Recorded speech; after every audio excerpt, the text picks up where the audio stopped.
শ্রী রূপ গোস্বামী, সনাতন গোস্বামী, গোপাল ভট্ট গোস্বামী আদি সকলেই প্রাপ্তি হয়ে গেছেন শ্রীধাম বৃন্দাবনে। সেখানের একমাত্র মূর্ধন্য পণ্ডিত শ্রী জীব গোস্বামী চরণ। আবার এদিকে রাজপুত্র সেই নরোত্তম ঠাকুর, তিনি চললেন বৃন্দাবনে সব পরিত্যাগ করে।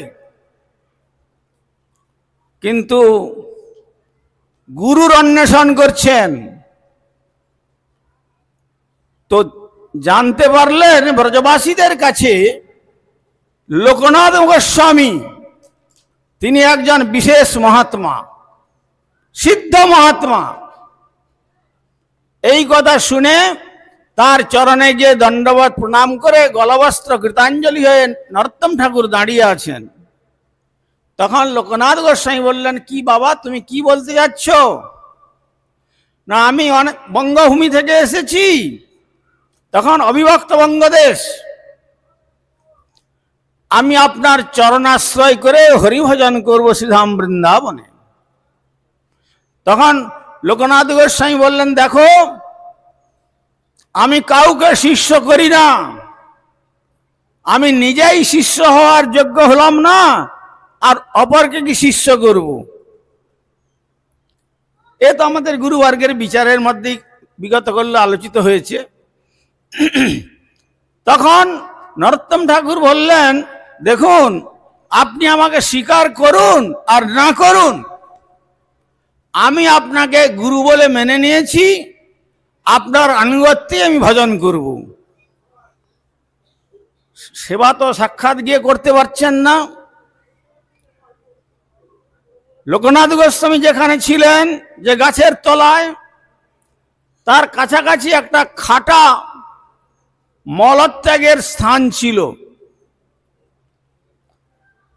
তিনি প্রত্যহ শেষ রাত্রিতে ওখানে মলত্যাগ করতেন, শৌচ করে আবার তার গাছের তলায় ফিরে আসতেন ভজন কুটিরে।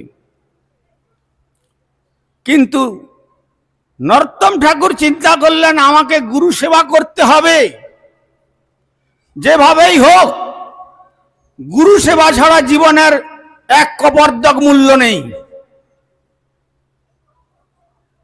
আর গুরুকে বাদ দিয়ে যদি গোবিন্দ ভজন করা যায়, সেখানে বলছেন গুরু ছাড়ি গোবিন্দ ভজে, বাকিটা সকলেরই জানা আছে, সে পাপী নরকে মজে। সুতরাং আমি শ্রীধাম বৃন্দাবনে এসে নরকে যেতে চাই না, আমি গুরুদেবের সেবা করব। কি করতেন তিনি? প্রত্যহ গুরুদেব যখন বাহ্যকৃত্যে যেতেন শেষ রাত্রিতে, তার আগে তিনি মাথায় করে কলসিতে জল নিয়ে আর একটি সংমার্জনী নিয়ে সেই বিগত দিনের মলকে পরিষ্কার করে দুহাত দিয়ে তুলে অনেক দূরে ফেলে দিয়ে আসতেন, আর ঝাড়ু দিয়ে পরিষ্কার করে দিতেন। ভজনানন্দী মহাত্মা তিনি অত চিন্তা করতেন না। ভগবদ ইচ্ছাতে একদিন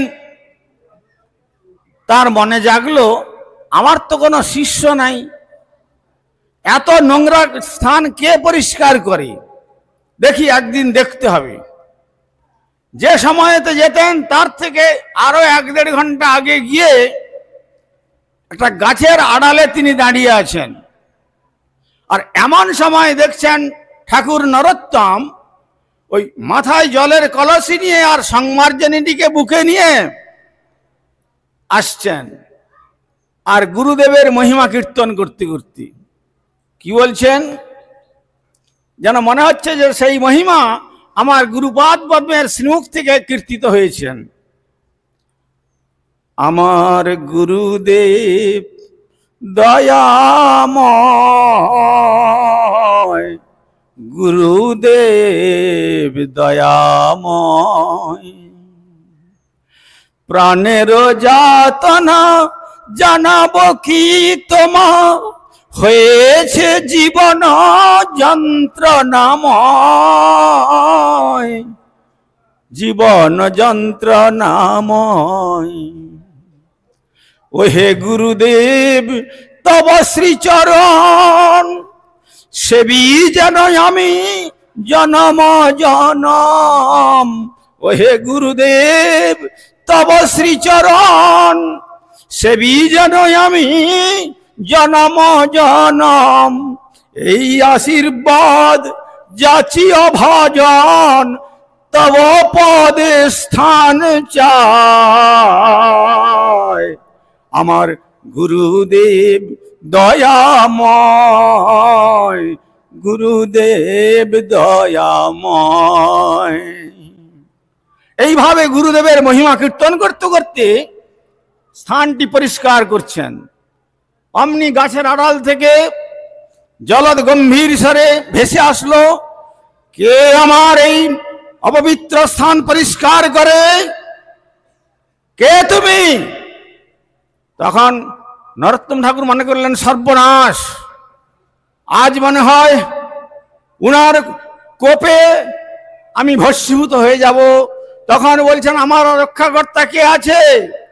কেউ তো নাই। তখন তিনি সেই সংমার্জনীটিকে, যেটি দিয়ে গুরুপাদ পদ্মের মল পরিষ্কার করছিলেন, সেই সংমার্জনীকে বুকে জড়িয়ে ধরে বলছেন, হে সংমার্জনী, তুমি যে সেবার সৌভাগ্য পেয়েছ, আমি তো মানব হয়ে সে সেবার সৌভাগ্য করতে পারি নাই। তোমার সৌভাগ্যর শক্তি দিয়ে তুমি আমাকে রক্ষা করো। তখন তিনি এই বলে জড়িয়ে ধরে বলছেন, আমি দাস নরোত্তম, আমি দাস নরোত্তম, যে আপনার চরণে গিয়ে জানিয়েছিলাম সেই নরোত্তম আমি। আমাকে নরোত্তম বলে পরিচয় দিতে লজ্জা হচ্ছে, আমি নরাধম, এই সেই ব্যক্তি। তখন লোকনাথ গোস্বামী বললেন, তুমি আমার এই নোংরা স্থান পরিষ্কার করছো রাজপুত্র হয়ে? তখন বললেন, রাজপুত্র তো জগতের প্রশংসার বস্তু, কিন্তু অপ্রাকৃত জগতের তার কোনো মূল্য নাই। আমার গুরুপাদ পদ্ম বলতেন, রাজপুত্রং চিরঞ্জীব মা জীব ঋষিপুত্র গো জীব মরব সাধো মা জীব মা মর ব্যাধ। অনেক বড় কথা, এই সময় বলবো না, সময় তো কেটে দিচ্ছেন। তো এখন রাজপুত্র চিরঞ্জীব, তুমি চিরকাল এই জগতে বেঁচে থাকো, তোমার জগতেই ভোগ, মৃত্যুর পরে কোথায় যাবে তার কোনো ভরসা নেই। সুতরাং তুমি রাজপুত্র হয়ে এই কার্য করছো, এটা ঠিক নয়। তখন বলছেন, গুরুদেব আমি জানি যে আপনি ছাড়া আমার আর দ্বিতীয় কেউ আমাকে রক্ষা করতে পারবে না, সেই জেনে আপনার শ্রীচরণ সেবার্থে আমি নিজেকে নিযুক্ত করেছি। তখন লোকনাথ গোস্বামীর প্রতিজ্ঞা ভঙ্গ হলো। বললো, ঠিক আছে, তুমি যাও, যমুনায় স্নান করে মস্তক মুন্ডন করে যমুনায় স্নান করে এসো, আমি তোমাকে দীক্ষা মন্ত্র প্রদান করব। দীক্ষা মন্ত্র প্রদান হলো, জানিয়ে দিলেন। গুরুবর্গগণ তো মালা দেন শুধু, অনেকে মালার শব্দে মালা কি আছে সে সম্বন্ধে হয়তো অনেক শিষ্য অবগত নন। 108টি মালাতে কাঠি রয়েছে। যে মেরুটি রয়েছেন তিনি হচ্ছেন রাধা কৃষ্ণ। প্রথম 8 জন যে রয়েছেন অষ্টপ্রধানা সখী ললিতাদি, তারপরে এক একজনের সঙ্গে 8 জন করে, তারপরে 72 জন মিলে, তারপরে রূপমঞ্জরি, রতিমঞ্জরি, অনঙ্গমঞ্জরি, বিলাস মঞ্জরি 4 জন, তাদের মধ্যে আবার 8 জন করে মঞ্জরি। এই করে 108 জন সখী এবং মঞ্জরিগণের আনুগত্যে মেরুরূপী যুগল উপাসনা রাধা কৃষ্ণের নাম হরে কৃষ্ণ মহামন্ত্রের মাধ্যমে তোমাকে আমি অর্পণ করলাম, এই নাও, এই বলে তাকে মন্ত্র প্রদান করলেন, নাম মন্ত্র জপ করছেন। কিন্তু গুরুদেব তো আজকালকার তথাকথিত গুরুরা কেবল বাৎসরিকটা পেলেই হলো, যে গুরুদেব শিষ্যের বাড়িতে বৎসরে একবার যাব, বাৎসরিকটা দেবে, চলে যাবে। শিষ্য কি করছে না করছে কোনো কিছু খোঁজ খবর নেই। কিন্তু সেই রকম ধরনের লোকনাথ গোস্বামী ছিলেন না। তিনি দেখতেন যে আমি যে তাকে কৃষ্ণকে দিলাম, প্রকৃত কৃষ্ণের সেবা করছে কিনা। একদিন দেখলেন ঠাকুরের ইচ্ছা, রাধা ঠাকুরানীর ইচ্ছা, একদিন দেখলেন একজন তৃষ্ণার্ত পথিক এসে বলছে, বাবা মুঝে এক গ্লাস পানি पिला सकते हो? बस जीव गोस्वामी बोलলেন, होगा, क्यों नहीं होगा। মালা রেখে দিয়ে আর উনি এক গ্লাস জল নিয়ে এসে তাকে দিলেন, জল সেবা করে পথিক চলে গেলেন। ওটি গুরুদেবের নয়নে গোচরীভূত হলো। তারপরেই লোকনাথ গোস্বামী গিয়ে বলছেন, নরোত্তম তোমার এখনো জগতের সেবা করবার মনের মধ্যে অভিলাষ আছে, সুতরাং তোমার আর বৃন্দাবনে থেকে রাধা কৃষ্ণের সেবা করতে হবে না, তুমি সংসারে ফিরে চলে যাও। ব্যাস। আর যত রকমের অনুনয় বিনয় কাতর আরাধনা, তার চরণতলে প্রার্থনা, কোনটাতেই তিনি আর তার বাণীকে ফিরিয়ে নিলেন না। যাও, ফিরে যাও। ফিরে যাচ্ছেন, আর যেতে যেতে গান রচনা করছেন, নিজের বিরহের উদ্গার। অনেক দুঃখের পরি আহা লইয়েছিলে ব্রজপুরে, আমায় কৃপা ডোর গলায় বাঁধিয়া, দৈবী মায়া বলাৎকারে খসাইয়া সেই ডোরে, আমায় ভবকূপে দিলে কোডারিয়া, ভবকূপে দিলে কোডারিয়া। হায় পুনঃ যদি কৃপা করি এ জনার কেশে ধরি, টানিয়া তুলহ ব্রজধামে, তবে সে দেখিয়ে ভালো নতুবা পরাণ গেল, কহে দিন দাস নরোত্তমে, কহে দিন দাস নরোত্তমে। অর্থাৎ তিনি জানাতে যাচ্ছেন, 84 লক্ষ জনি পরিভ্রমণ করতে করতে এই কালের ত্রিতাবদগ্ধ অবস্থায় দগ্ধীভূত হতে হতে কোন ক্রমে আমায় ব্রজপুরে নিয়েছিলে, অপ্রাকৃত মধুর বৃন্দাবনে, কিন্তু দৈবী মায়া ওই জল প্রার্থীর রূপ নিয়ে মহামায়া তোমাকে যখন এইভাবে তাতে তুমি আকৃষ্ট হয়েছ, বাস আর তোমাকে মায়াধীশ ভগবানের সেবা করতে হবে না, তুমি আবার সংসারে ফিরে যাও। সেই জন্য পাঠিয়ে দিলেন। সংসারে গিয়ে তিনি রাধা গোপীনাথের সেবা করছেন।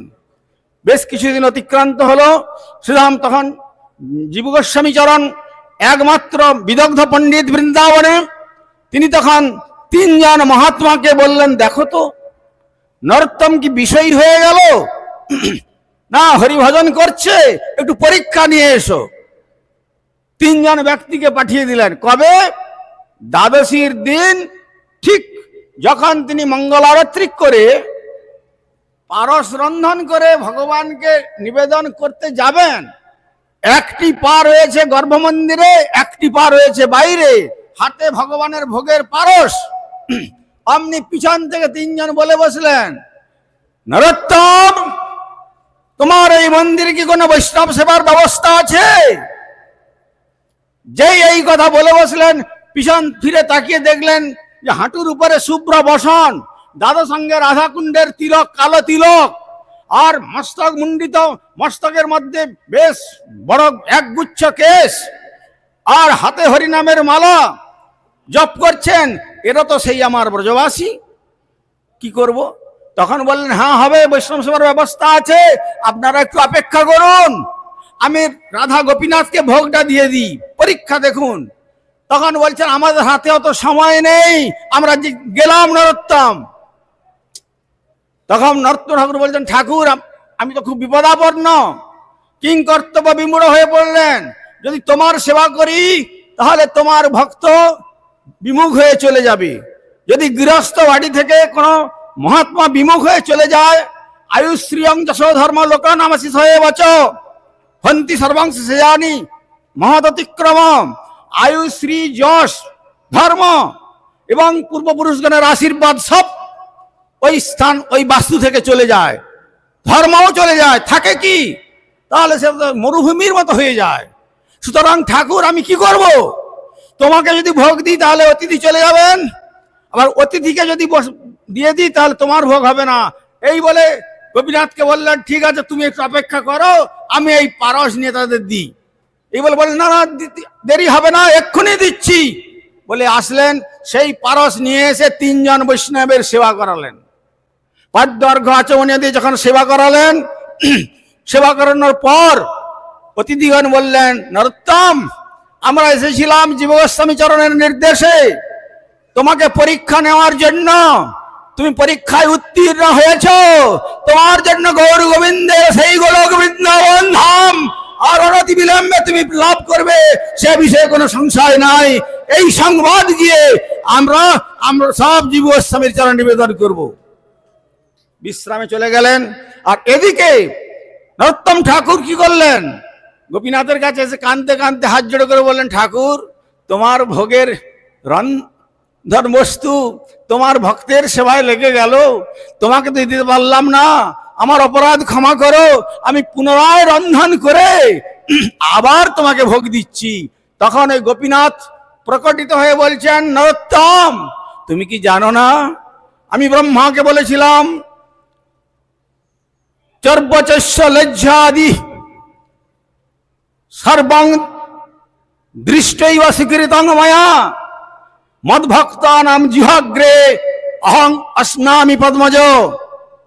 ব্রহ্মাণ্ড পুরাণে আছে লেখা, ভক্তের জিহ্বাতে আমি ভোজন করি।